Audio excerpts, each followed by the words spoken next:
Jadi memang umumnya Mas, pasien yang datang ke saya itu khawatir, loh dok kok wajah saya kok merot dok ya, Nah, terus alisku kok nggak bisa ngangkat. Nah ini apa saya stroke ya dok? Nah memang benar kata Mas Amir tadi mirip antara gejala Bell palsy atau stroke. Kalau stroke dia hanya kena bagian sini aja, oh, bagian stroke sudut pagi bibir ke ya. bawah. Mata Cuman ke kalau bawah ini ya bel dok ya. palsy dia ke atas. Ada beberapa bilang beberapa literatur mungkin kena nih saraf wajahnya karena sering terpapar sama hawa dingin, terus Nah, terpapar sama misal naik motor nih nggak pakai angin helm ya. full face kena angin, nah, itu bisa. Mungkin Iya. ketika mengalami kondisi itu tadi lumpuh separuh Separuh wajah, wajah.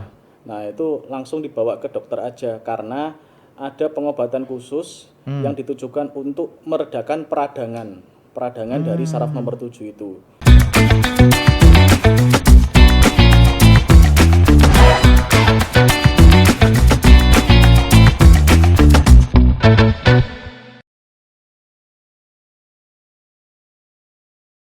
Assalamualaikum Tribuners, salam sejahtera bagi kita semua. Halo, bergabung kembali bersama saya Samir di podcast Harian Surya dan Tribun Jatim Network.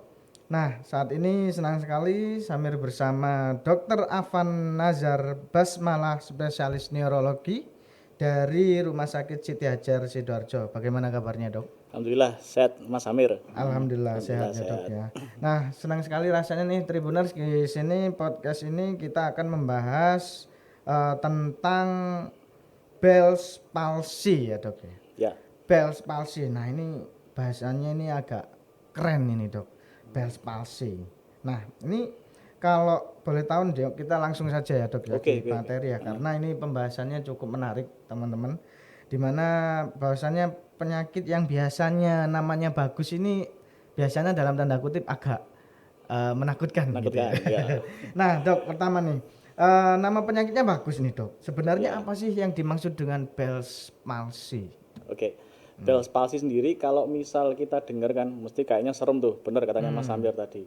Kayaknya menakutkan, sakit apa nih? Nah, Nah, cuman sebenarnya penyakit ini tuh tidak seseram itu. Ya, Bell's palsy sendiri itu adalah suatu kondisi di mana terjadi kelumpuhan pada saraf 7 di kepala. Jadi kalau kita tahu di kepala, saraf kepala itu ada 12. Nah, salah satunya itu adalah saraf nomor 7 atau saraf fasialis namanya. Nah, ini yang merupakan terjadinya Bell palsy itu ada sesuatu di sini. Nah, sesuatunya dari apa? 12 saraf itu Ya, ya. dari 12 saraf tadi. Dia kena khusus nomor 7 itu, Khusus saraf nomor 7. wajah. Jadi memang dia untuk mempersarafi bagian wajah, ada juga sebagian di telinga dan di lidah. Nah, Oke, itu itu. letaknya sarafnya itu pas di wajah atau di kepala itu dok, saraf yang dimaksud Bell's palsy. Sebenarnya kalau letak sarafnya sendiri di kepala, Mas. Cuman dia mempersarafi bagian-bagian otot wajah. Jadi ada yang bagian di atas nih, di atas wajah, terus ada yang di samping, di pipi, sampai yang bawah, terus juga sebagian di telinga. Gitu. Nah, Oke, itu saraf nomor 7. gejalanya apa itu dok? Bell's palsy Nah, itu. gejala umumnya pasien itu akan merasakan ini lemah pada bagian wajahnya. Wajahnya saja ya. Akan mengalami kelemahan pada bagian wajah. Jadi pasien mungkin istilahnya kalau orang Surabaya sambatan matanya itu tidak bisa ngangkat alisnya. Oh, Alisnya ya tidak ya. bisa ngangkat. Matanya kok tidak bisa nutup. Terus wajahnya itu merot. Ya, ya, Nah, ya, ya. umumnya dirasakan pasien pasti seperti itu. Oh, Ya. gitu ya dok ya. Itu sepintas kan kayak stroke ya dok jadinya Ya, ya. ya Itu apa benar-benar. sih kalau Samir sendiri melihat nih apa nih perbedaan dari Bell's palsy dan stroke? Itu apa? Ada Ya, perbedaan mencolok nggak di situ? ada. Jadi memang umumnya Mas, pasien yang datang ke saya itu khawatir. Loh, Dok, kok wajah saya kok merot, Dok ya? Nah, Terus alisku kok nggak bisa ngangkat. Nah, ini apa saya stroke ya, Dok? Nah, memang benar kata Mas Amir tadi mirip antara gejala Bell palsy atau stroke. Nah, cuman yang membedakan ya untuk gampangnya gini. Kalau semisal Bell palsy, nah itu dia kena full bagian separuh wajah. hanya wajah, Wajah, separuh bagian wajah. separuh bagian wajah. Termasuk bagian mata, alis itu kena. Dan juga ini bagian sudut bibir itu kena. Itu kalau Bell palsy. Cuman kalau stroke itu umumnya dia hanya kena bagian 1/4 wajah. Jadi kalau kita bagi wajah ya, lingkaran ya, nih, ya, ya, nah ya, lingkaran. ya, ya. Kalau stroke dia hanya kena bagian sini aja. Oh, Bagian sudut bibir ke gini ya. bawah. Mata Cuman ke kalau bawah Bell ini ya, Bell Dok, ya? palsy dia ke atas. Oh gitu. Nah, itu beda yang pertama. Gampangannya gitu. Ah. Kalau alisnya dia masih bisa ngangkat, Ah. nah itu kemungkinan bukan Bell palsy. Bisa jadi stroke, tapi belum tentu stroke ya, bisa jadi stroke. Oh gitu. Ya, cuman kalau semisal dia alisnya ini nggak bisa ngangkat, terus ininya juga merot, nah itu kelumpuhan saraf 7. Nah, itu Bell palsy. Nah, gitu. Tapi kalau stroke sendiri itu apa juga saraf ketujuh atau saraf yang lain juga dari 1 ke 12 saraf ini? Ya, kalau stroke itu ini masalah pembuluh darah Ya. di otak yang mengakibatkan gangguan fungsi saraf di bawahnya.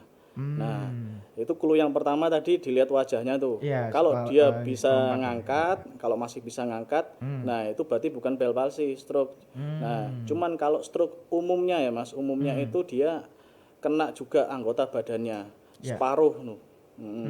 Jadi gampangannya misal pasien di poli, kita lihat dulu tangan kaki aman nggak nih Bu, Pak. Kalau misal tangan kakinya juga sama, kena rata nih, separuh dari atas sampai bawah, bisa jadi itu stroke. Kemungkinan besar stroke. Cuman kalau Bell palsy, nah dia full hanya bagian otot wajah aja. Tangan kakinya nggak kepengaruh, masih bisa aktivitas, masih bisa jogging, bisa podcast. Nah, bisa. Oke, jadi catatannya nih Tribuners, hanya di wajah. Bell palsy hanya di wajah ya, benar Dok ya. Oke Dok. Yang jadi pertanyaan saya juga, ini penyebabnya apa sih? Nah, Bell palsy ini. jadi kalau kita bicara Bell palsy itu mesti ada semua penyakit ya, pasti ada penyebabnya. Nah, Bell palsy sendiri itu penyebabnya ada yang primer, ada yang sekunder. Sebagian besar itu penyebab primer itu dia tidak diketahui penyebabnya atau istilah medisnya idiopatik. Jadi tidak diketahui penyebabnya apa. Ada beberapa bilang beberapa literatur mungkin kena nih saraf wajahnya karena sering terpapar sama hawa dingin, terus terpapar sama misal naik motor nih, nggak pakai helm full face, kena angin, nah itu bisa. Nah, terus penyebab yang kedua bisa karena kondisi lain, semisal contohnya trauma kepala, orang habis kecelakaan, terus kena nih saraf 7-nya, pasti akan muncul gejala kelumpuhan saraf nomor 7 tadi. Nah, terus kondisi lain, semisal seperti aktivasi daripada infeksi virus cacar, herpes. Nah, misal pasien nih sebelumnya udah ada nih riwayat sakit cacar, ada sakit herpes. Nah, dia akan bisa cenderung aktif lagi virusnya mengenai saraf nomor 7 itu. Nah, itu triggernya nggak cuma dari penyakit cacar atau apa itu, misal nih kita punya diabetes atau apa itu juga pengaruh nggak? Kalau diabetes secara nggak langsung sih mungkin enggak ya. Nah, secara nggak langsung misal orang diabetes bisa kena Bell palsy itu enggak. Cuman kalau orang sudah kena Bell palsy terus dia ditambah dengan ada diabetes enggak terkontrol, nah itu bisa mempengaruhi proses ini penyembuhannya, rehabilitasinya. Kalau penyebab secara langsung mungkin enggak, tidak. Ya. Oke Dok, berarti kalau misal nih kalau ada yang kena nih Bell palsy, pertolongan pertama itu apa sih Dok? Apa langsung ke dokter dan pengobatannya bagaimana? Ya, umumnya dari gejala Bell palsy ini sendiri, dia itu akan muncul gejala puncaknya dalam 24 sampai 48 jam. Nah, 1 sampai 2 hari. Mungkin ketika pemirsa di rumah mengalami kondisi itu tadi, lumpuh separuh wajah. Nah, itu langsung dibawa ke dokter aja karena ada pengobatan khusus yang ditujukan untuk meredakan peradangan dari saraf nomor 7 itu. Karena inti dari perjalanan penyakitnya itu karena ada radang, Mas.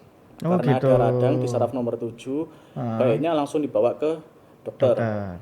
Ke dokter agar bisa segera dilakukan terapi. Karena semakin cepat dimulai terapi, diatasi peradangannya. Nah, tentu penyembuhannya pun juga lebih cepat. cepat gitu. Jadi nggak anggur biasanya pertolongan pertama nih. Biasanya kalau orang lagi demam ambil itu ya kompres atau apa. Nah, ini nggak boleh atau apa-apa gitu, Dok. Mungkin Untuk yang pertolongan bisa pertama. dilakukan di rumah ya, kalau semisal gejala Bell palsinya itu dia matanya ndak bisa nutup nih. Nah, dia kan cenderung misalnya matanya buka terus ketika disuruh nutup mata. Mungkin bisa dibantu sama ditutup tuh matanya pakai plester. Pakai plester tuh. Ya, tujuannya apa? Supaya kalau pas posisi tidur harusnya kan kelopak mata itu menutup, Mas. Iya, bahaya sih kalau nggak nutup sih. Ada lumpuh saraf tujuhnya. Nah, itu mata kan nggak nutup, takutnya bisa terjadi iritasi. Tapi itu pertolongan pertama mungkin di rumah kalau udah ngerasa seperti itu. Cuman untuk tata laksana lanjutnya dan untuk tata laksana intinya, ya ini harus dibawa ke dokter, ke fasilitas kesehatan untuk segera dimulai pengobatan. Itu pengobatannya ada obatnya ya, Dok? Atau ada. Jadi intinya diberikan obat untuk anti peradangan. Oh, baik. Obat anti peradangan mungkin selama 10 hari. Selama 10 hari. Nah, cuman kalau semisal dia penyebab lumpuh saraf nomor 7-nya itu karena ada infeksi virus juga, Mas. Nah, tentu dikombinasi sama obat antivirus. Oh, antibiotik itu ya? Antivirus. Antibiotik obat antivirus. Itu bisa ke cover BPJS nggak sih, Dok? Oh, bisa. Sangat bisa ya, Dok? Bisa. Kalau bisa. Oh, oke.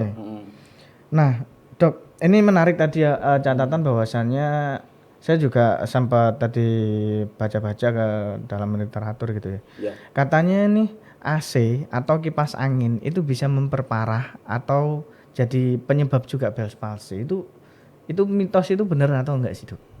Jadi dia alami kedinginan gitu atau gimana? Nah, kebanyakan memang intinya kan karena peradangan. Nah, peradangan itu kan bisa dipicu karena paparan terlalu lama terhadap suatu substansi, suatu bahan. Misal ya kayak tadi terpapar angin, terus naik sepeda motor terus-terusan nggak pakai helm. Nah, itu dikatakan bisa.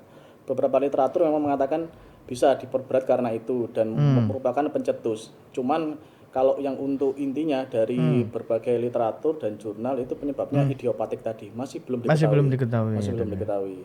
Cuman kalau penyebab sekunder bisa tadi, Mas, karena mungkin trauma habis kecelakaan kena saraf tujuhnya, ada tumor bagian otak, nyenggol tuh saraf tujuhnya. Nah, itu akan mengalami kelumpuhan pada bagian wajah. Nah, gitu. Ini juga menarik juga ya Tribuners, karena ini juga biasanya penyakit tuh nggak lihat usia atau nggak lihat awal punya, Dok ya, karena sekarang banyak nih yang masih anak-anak sudah cuci darah itu kan menakutkan itu ya, Dok ya. Nah, ini kalau untuk Bell's palsy ini sendiri itu selama dokter menangani adakah peningkatan pasien dan itu laki-laki atau wanita usianya itu paling banyak dari mana, Dok? Dan takutnya, Dok, saya sendiri kalau di rumah kan kalau nggak AC nggak enak nih. Nah, di rumah juga ada balita. Yang itu karena sering kebiasaan AC, wah jadi juga khawatir aku, Dok. Gimana itu, Dok? Itu kebanyakan Bell's palsy ini menyerang anak-anak atau usia remaja atau bagaimana? Dan mungkin ada aktivitas tertentu, Dokter, yang bikin orang bisa kena Bell's palsy itu. Seperti itu. Ya. Jadi kalau kita bicara tentang usianya ya, memang tidak mencakup berapa rata-rata usianya paling banyak. Kalau stroke kan jelas nih, Mas. Itu umumnya orang usia lanjut. Kalau orang usia lanjut kalau stroke. Cuma kalau Bell's palsy dia enggak memandang usia, jenis kelamin. Cuman kalau dari pengalaman pribadi saya kebanyakan usia dewasa muda, usia tua. Tapi pernah beberapa kali 2 pasien itu pasien anak-anak. Oh, anak-anak juga pernah ya, Dok. Anak-anak usia 8 tahunan. Oh, berarti 7 tahun. Di atas balita lah ya. Ya. Cuman tidak terpatok usianya berapa atau jenis kelaminnya apa. Nah, itu. Oh, jadi laki wanita juga bisa kena gitu ya, Dok. Cuma kalau dari pengalaman yang pasien kontrol ke poli, Mas, ya umumnya sih dewasa muda ke atas gitu. Nah, itu aktivitas juga pengaruh nggak sih, Dok? Apalagi kayak saya nih di kantor terus di depan monitor berjam-jam, nggak ada aktivitas gerak sama sekali, itu apa juga rentan bisa kena? Ya, kalau aktivitas sendiri mungkin ya itu tadi yang terlalu lama saraf nomor 7-nya itu terpapar oleh suatu substansi. Contoh angin tadi. Naik motor kena angin, terus misalnya kesentrong angin, terus itu bisa lama-kelamaan akan terjadi peradangan di saraf nomor 7. Itu bisa mengakibatkan lumpuh saraf nomor 7 atau Bell palsy tadi. Oke. Nah, yang harus dihindari, Dok. Dan kalau sudah kena Bell palsy dan tidak segera ditolong, akibatnya apa sih? Ya, akibatnya kalau semisal tidak langsung diberikan obat anti peradangan, peradangan itu akan terus berlangsung. Nah, kalau dia terus berlangsung, dia akan merusak sarafnya. Nah, regenerasi saraf itu memang lebih lama dan lebih berat. Oleh karena itu, daripada menunggu sampai sarafnya itu rusak, dan saraf itu kan recovery-nya juga lebih butuh waktu daripada sel-sel yang lain. Nah, oleh karena itu langsung dibawa aja ke vaskes terdekat, ke dokter spesialis saraf mungkin, agar segera dimulai nih treatmentnya, pengobatannya, obat anti radang. Karena semakin lama Mas, semakin lama, nah itu peradangan terus berlangsung, itu mempengaruhi angka kesembuhannya juga ke gitu. pasien. Berarti nggak sampai fatal ya? Artinya nggak sampai fatal untuk yang maaf kayak mematikan atau gimana gitu? Nggak sampai ya, Dok ya. Nah, ini kalau adakah cara sehat atau cara untuk mencegah kenanya Bell palsy ini apa sih, Dok? Ya. Sederhananya. Ya, mungkin itu tadi. Misalnya gampangannya kita aktivitas sepedaan atau naik motor, ya paling tidak adalah penutupnya. Penutup ya. Terutama kalau naik motor kan anginnya kenceng tuh lumayan. Iya. Nah, itu ada penutupnya. Separuh atau full face. Nah, terus juga misal terlalu lama di depan komputer, depan laptop. Nah, terus AC-nya juga kesentrong. Sering-sering lah ini senam pada bagian wajahnya. Oh iya yang auman singa itu ya, Dok. Itu bisa dilakukan untuk pencegahan. Berarti benar nih, Dok, apa terpapar langsung di wajah itu juga nggak baik ya? Nggak baik. Maksudnya angin atau apa itu ya? Ya, Cuma yang menarik tadi itu loh, yang kayak tadi yang saya tidur pakai AC, terus ada bayi atau semacamnya itu asal nggak terus menerus gitu ya, Dok ya, atau bagaimana? Atau mungkin ada beberapa AC kan dikasih sanggaan di bawahnya supaya nggak terlalu nyentrong. Nah, atau misal fan-nya itu nggak terlalu tinggi atau arah swingnya mungkin nggak diarahkan langsung. Nah, mungkin seperti itu mungkin pencegahannya. Nah, terakhir nih, Dok, biasanya ini juga pemicu dari berbagai penyakit itu kan juga nggak lepas dari pikiran yang sehat atau positif gitu. Lah, orang yang sering stres karena beban kerjanya atau mungkin banyak lah faktor stres itu kan, itu apakah juga termasuk faktor untuk bisa kena Bell palsy juga nggak sih, Dok? Kalau faktor secara langsung sih mungkin enggak ya, Mas ya. Nah, cuman untuk misal orang kena Bell palsy, nah itu mempengaruhi recovery, mempengaruhi penyembuhannya. Nah, itu yang dikatakan Mas Amir benar. Kalau kelola stres itu penting karena misal kalau pas kita kena, nah itu akan mempengaruhi kesembuhan kesembuhan apapun, semua penyakit. Nah. Oh, berarti Tribuners dan kita juga harus mawas diri lah ya, biar nggak terlalu stres gitu. Nah, oke, terima kasih Dokter Afan untuk pembahasan Bell palsy-nya. Tribuners jangan kemana-mana, nanti kembali lagi di podcast Harian Surya dan Tribun Jatim Network. Terima kasih.